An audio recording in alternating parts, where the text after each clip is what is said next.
Joining us next is Mr.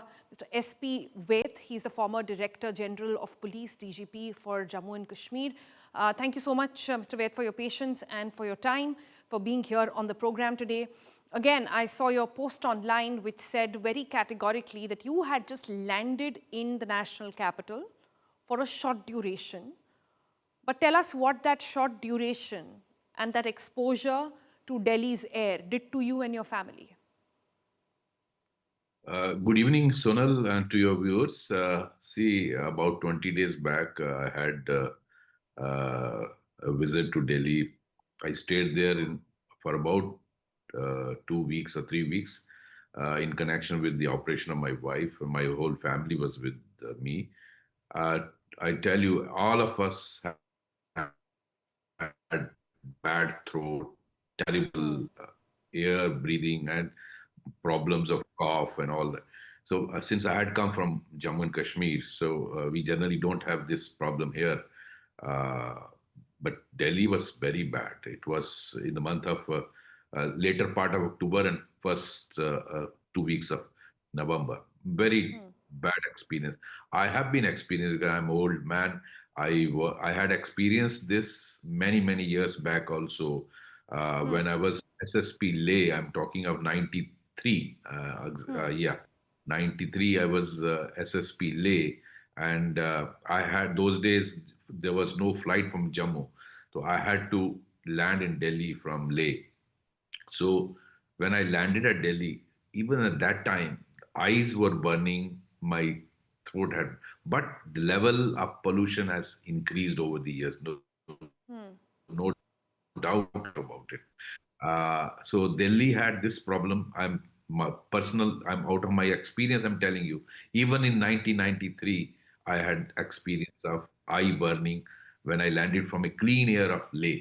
So Yeah. my my only point, simple. I am no expert of uh, air pollution or all these technical parts, but as a normal human being, I feel God has given us clean air and clean water. The only thing we have to do is to preserve it, and whatever. See, these are things gifted by God, and I think the bare minimum man or human being can do is just preserve its purity. Yeah. You can't replace it by air purifiers, or you can't replace it by aqua guards and all that. You need to have clean Sir, water for absolutely agree with drinking for you. everyone. Not Absolutely agree with you. But help me understand this. Why do you think the government, the authorities here, have not been able to tackle and take up air pollution at war footing?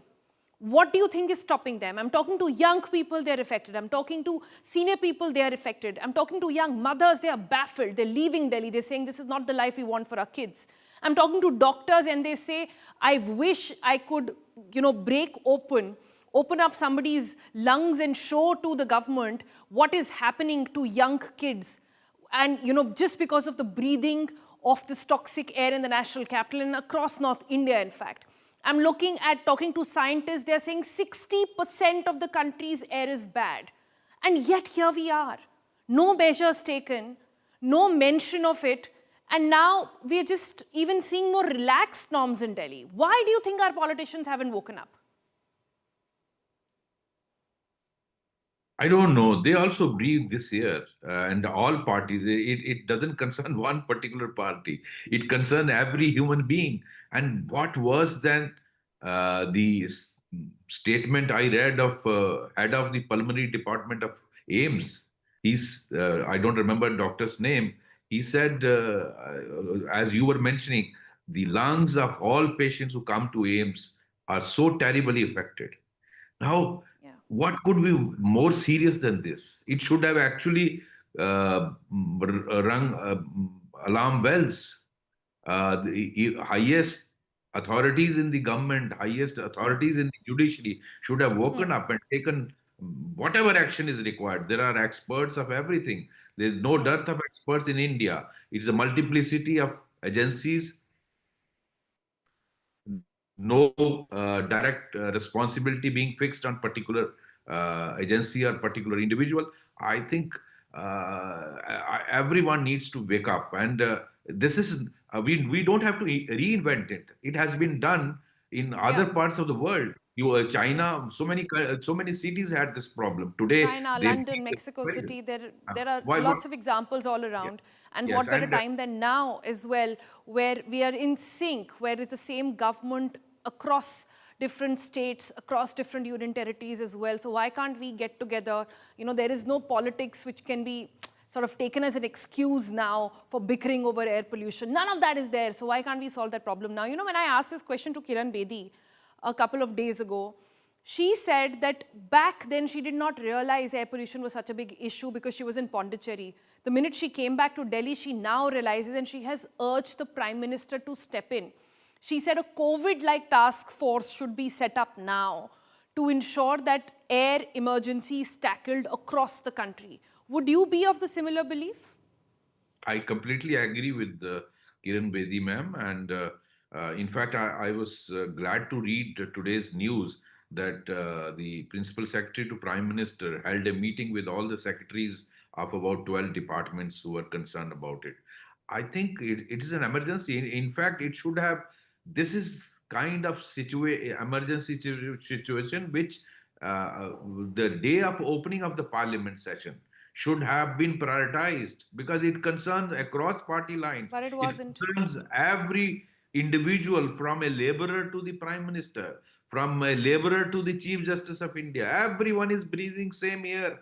So why can't it be priority? And same member parliaments who are debating today on many issues, they don't realize that this is a priority. I really fail to understand. They are also breathing same air. They should have actually sat on dharna in the parliament that first resolve, take, uh, constitute a task force, constitute a study, time bound within 15 days or 20 days, find out what are the reasons which actually cause these and how we can take action to stop those.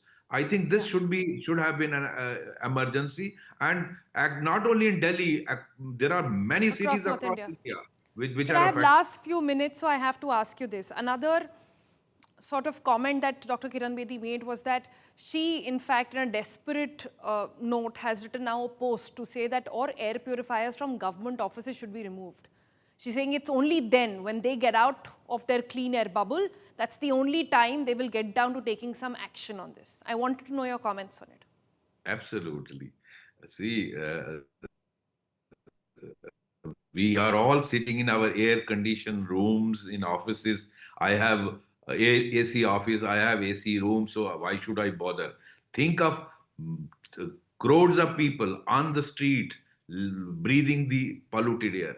If I have air purifier in my office or my residence, doesn't absolve me of this, and it is breathed by everyone, including the birds and animals in Delhi and surrounding areas. So I think those who are responsible for this, their purifiers and air conditioners must be removed. I completely agree. All right, Ms. Ved, thank you so much for joining us here and appreciate your time and effort in bringing importance and underlining the issue of air pollution.